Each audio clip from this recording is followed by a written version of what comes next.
Bonjour à toi et bienvenue ici dans cette nouvelle vidéo YouTube. Je suis Clotilde Ferragut, Shakti Doula, et je te partage dans cette vidéo mes connaissances sur les énergies, sur l'énergétique des plantes. Et aujourd'hui, j'avais particulièrement envie de te parler de la sauge.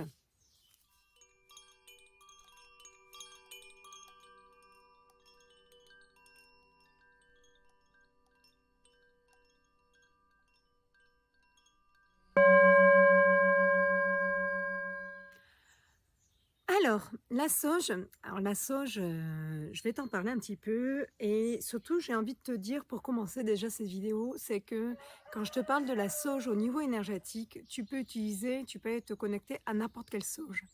Tu vois ça c'est de la sauge officinale, c'est celle que tu vas pouvoir trouver dans tes jardins, dans ton jardin. Assez facilement, on en trouve, c'est planté parce qu'en fait ça pousse très très bien la sauge. Donc voilà, tu peux trouver de la sauge officinale aussi, dans les rayons de ton supermarché pour cuisiner, d'accord? Donc en fait, vraiment, j'avais envie vraiment aujourd'hui de venir t'en parler parce que la sauge, c'est, une plante, qu'on utilise énormément en énergétique. Peut-être que tu t'en sers, peut-être que tu connais, de venir, nettoyer une pièce avec, de la sauge, un bâton de sauge que tu auras fait sécher, que tu fais, brûler. Dans une prochaine vidéo, je t'expliquerai comment tu peux faire tes bâtons de sauge. C'est très simple, d'accord? Et surtout, mais là, aujourd'hui, je vais te parler du message énergétique de la sauge. Pas de la sauge qui est brûlée, pas de la sauge... Là, en gros, c'est un peu le message général. Cette connexion énergétique, tu peux la faire juste en pensant en fait à la plante. Alors ça, c'est bon pour toutes les plantes dont je peux te parler en vidéo, d'accord? Donc la connexion énergétique, tu vas pouvoir la faire en venant. Parce que tu sais que telle ou telle plante peut te faire du bien parce que tu connais son message énergétique. Donc, juste tu te mets en méditation, tu penses à la plante et tu vas l'appeler. En fait, comme tu appelles une amie ou un ami. D'accord? Tu peux également te faire une tisane légère. Tu peux également te faire un élixir. En fait, il y a plein de manières de le faire. Je l'explique en commentaire sur une autre vidéo. Mais c'est vrai que moi, je vais avoir... Là, tu vois, je t'en parle de l'énergie des plantes dans ces vidéos-là parce que j'ai envie moi, c'est ma manière en fait d'accompagner. J'accompagne avec les plantes, mais ça me plaît également de pouvoir transmettre cet enseignement, que les personnes puissent être un peu plus autonomes. Voilà.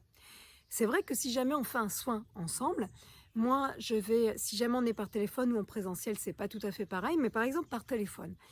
Moi, j'ai l'énergie de la plante qui vient, je sais que je viens te la connecter et après, je t'envoie un élixir, quand tu es en France, hein, je t'envoie un élixir avec cette plante dedans et ça va te mettre le message énergétique, tu vas te servir de l'élixir tous les jours un petit peu et ça te met le message énergétique qui va venir en fait petit à petit dans une profondeur plus subtile à l'intérieur de toi, venir travailler avec toi, d'accord? T'accompagner.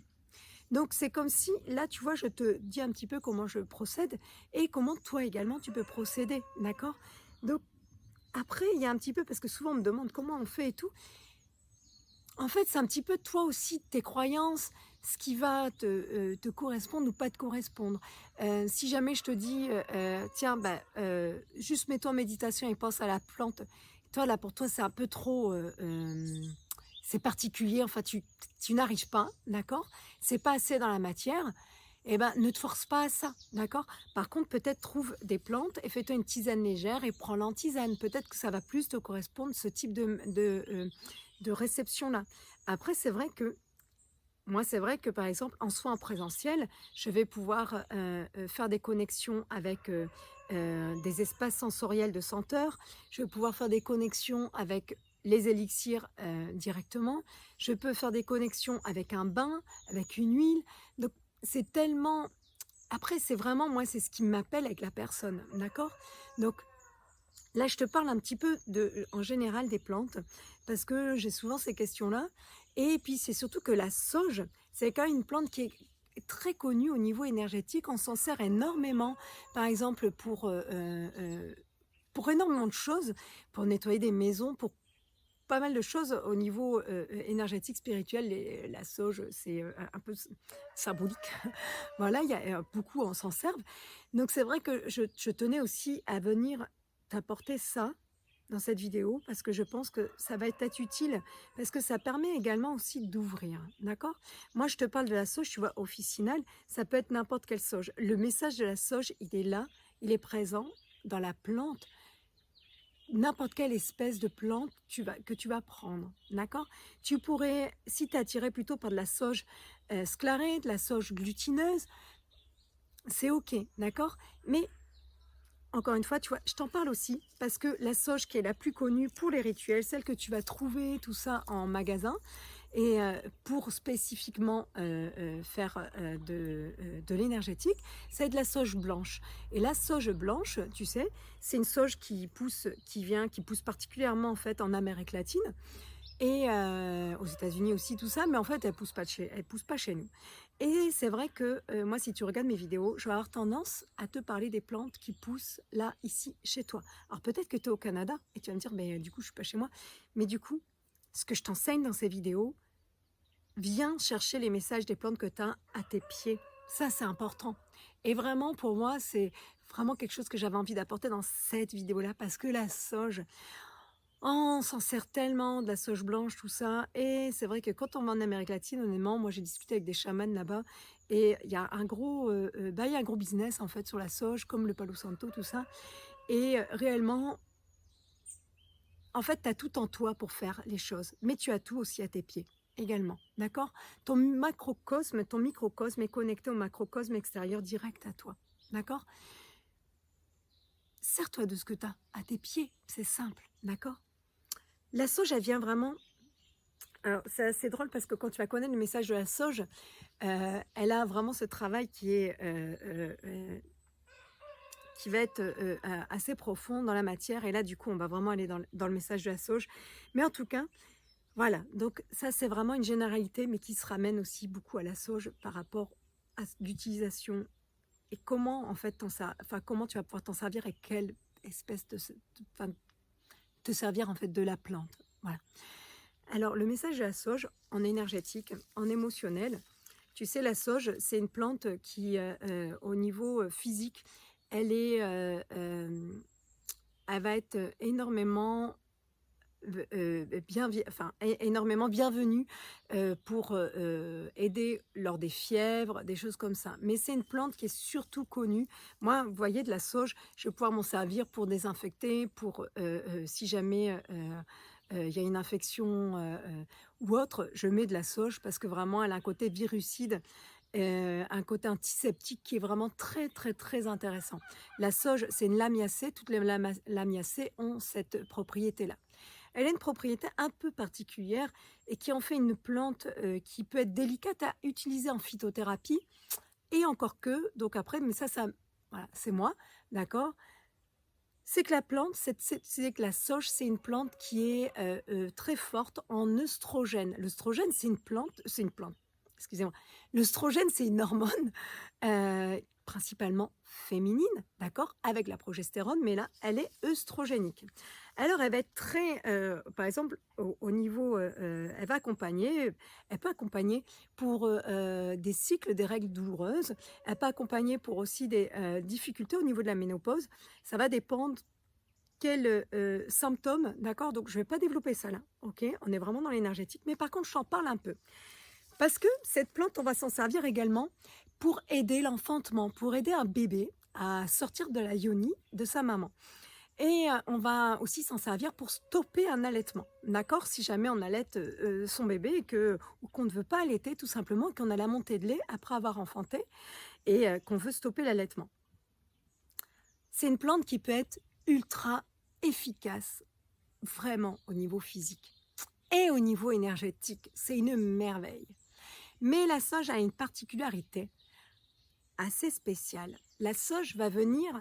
Alors, tu vois, au niveau énergétique, on va s'en servir pour nettoyer. Tu sais, on fait les bâtons de sauge qu'on fait brûler, on nettoie les bijoux, les pierres, les maisons, les choses comme ça. Alors, la sauge, elle a vraiment cette particularité-là de venir nettoyer, d'accord? De venir appeler. sont ces propriétés œstrogéniques et puis même au niveau, tu vois, par rapport au cycle des femmes, par exemple, elle appelle le sang, elle nettoie, elle fait sortir. OK? Donc ça, c'est au niveau physique. Tu peux le voir comme ça, elle va faire sortir. OK? Par contre, au niveau énergétique, c'est une plante qui a vraiment ce travail-là également à l'intérieur d'elle. Donc, mais par contre, la petite particularité de la sauge qu'on connaît, alors que moi qui m'est venue en fait au fur et à mesure de mes soins, que je me suis rendu compte, et puis par expérience, c'est que quand elle vient travailler au niveau physique pour faire sortir, elle va venir entraîner au niveau émotionnel, énergétique, un équilibre d'accompagnement, de travail. D'accord? Qu'est-ce que ça veut dire? En fait, je vais te donner un exemple concret. D'accord? T'es ronde comme la lune, tu t'apprêtes à enfanter, ton bébé, il est un petit peu, il prend son temps. T'es ce qu'on dit après terme. Alors l'après terme, tout ça, ça se discute, mais je ne veux pas débattre là-dessus, d'accord? Ça, c'est une autre partie de mes accompagnements. Mais donc voilà, ton bébé, on dit qu'il est après terme. Ouh, toi, ça commence un peu de travailler parce que tu n'as pas envie d'être déclenché de manière chimique, tout ça. Donc, tu vas prendre de la sauge, d'accord? Tu sens que ça te travaille, mais dis donc, ce bébé, il veut toujours pas venir. Et en fait, la sauge, elle va être très, très, très puissante. Elle va venir, en fait, accompagner ton bébé. Par contre, par rapport à d'autres plantes, ou par exemple la rose, elle va venir travailler au niveau physique et énergétique. Ça va suivre petit à petit. Mais c'est comme si, s'il y a besoin de soulever plus de physique pour que tu viennes apporter ton émotionnel, comment te dire, c'est comme si la balance, elle arrive à ne pas être équilibrée. D'accord? Physique, émotionnel. La sauge, c'est pas du tout une plante comme ça. La sauge, c'est une plante, ok, je vais venir travailler avec toi le physique, ton émotionnel, il va ressortir avec, et on va équilibrer les deux ensemble. En fait, tu as les deux qui remontent à la même puissance, j'ai envie de te dire, dans le même espace, en fait, de travail, d'accord? Donc, là, ton bébé, on va reprendre cet exemple-là, mais pour plein d'exemples, d'accord? Parce que peut-être que ça t'est déjà arrivé d'avoir un bâton de sauge, de le faire brûler et de pas te sentir bien après, d'accord? Donc voilà. Mais en tout cas, là, je reprends l'exemple. Donc, tu es, ce qu'on dit après terme, tu peux te faire une infusion de sauge, tout ça, et tu sens que ça travaille, mais quand même, c'est pas trop ça quand même là. Ah bah zut, les plantes ça marche pas. Et en fait, c'est pas que les plantes ça marche pas du tout. C'est qu'en fait, moi là, je vais t'inviter à te poser à l'intérieur de toi. Viens écouter ce que la sauge elle va t'apporter au niveau émotionnel qui là bloque. Et elle va t'apporter au niveau émotionnel et elle va venir faire parler ton bébé également. D'accord? Ton bébé, tu l'entends depuis qu'il est dans ton ventre, tu le sais. Tu le sais, ton bébé, tu le sens, tout ça. C'est pareil. Et en fait, la sauge, elle va vraiment t'inviter, je ne sais pas si c'est clair, parce que je trouve que c'est un peu spécial, cette plante, ses messages et sa manière. C'est très général, en fait, son travail à la sauge. Mais c'est vrai qu'elle t'invite. Moi, quand j'ai la sauge qui vient en soin, elle va venir dans l'énergétique ou dans le physique. Mais il faut que les deux vont suivre. Et c'est pas qu'elle va t'obliger à venir soulever des couvercles de cocotte que tu n'as pas du tout envie de soulever. C'est que si tu n'es pas prêt à soulever le couvercle de cocotte, il n'y a pas de problème. Donc, le physique va rester. D'accord? Ça va travailler autrement. OK? Donc, et c'est à toi de venir accompagner ton physique avec ton énergétique. Mais vice-versa. La sauge, tu vas venir travailler. Donc, c'est là que ton petit bâton de sauge, tu nettoies ta maison. Ou tu te dis, tiens, je suis pas très bien. Tiens, bâton de sauge, je me nettoie. Oh, j'ai la nausée, je suis pas très bien. Mais en fait, la sauge, tu vas venir travailler énergétiquement pour venir te nettoyer quelque chose, tout ça. Et en fait, elle vient dans son attache émotionnelle, elle vient tirer un point physique que tu as besoin de venir observer, que tu as besoin de venir accompagner. C'est pas très compliqué parfois, hein. C'est juste déjà de mettre de la conscience en fait, juste de conscientiser. Conscientiser les choses, c'est un grand travail de mettre de côté son ego, d'accord? La sauge, elle t'accompagne énormément là-dedans pour mettre de côté ton ego, parce qu'en fait, il y a un moment, oui, si tu veux que les deux s'équilibrent, va falloir en fait vraiment le mettre de côté, l'ego. Va falloir lâcher vraiment cet émotionnel qui va venir, qui est parfois pas confortable du tout, et pour que ça vienne soulever ton physique et le libérer. Mais parfois c'est pareil, Il va falloir bien lâcher ton physique pour pouvoir amener ton émotionnel et le libérer. D'accord? Voilà. Est-ce que c'est clair? Eh bien, écoute, si tu as des questions, n'hésite pas à me les poser en dessous de cette vidéo. Là, je vais m'arrêter là, sinon ma vidéo va être trop longue. Mais en tout cas, donc, si tu as des questions, donc n'hésite pas à les poser sous la vidéo. Si la vidéo t'a plu, n'hésite pas à mettre un petit pouce en l'air. Ça m'aide toujours en fait. Et à t'abonner à ma chaîne si tu veux recevoir d'autres vidéos comme celle-ci. N'oublie pas d'appuyer apparemment sur il y a une petite cloche quelque part là. Il faut cliquer dessus pour avoir les notifications si ça t'intéresse. Et voilà. Et en tout cas, je te remercie de ton écoute et je te dis à bientôt. Merci.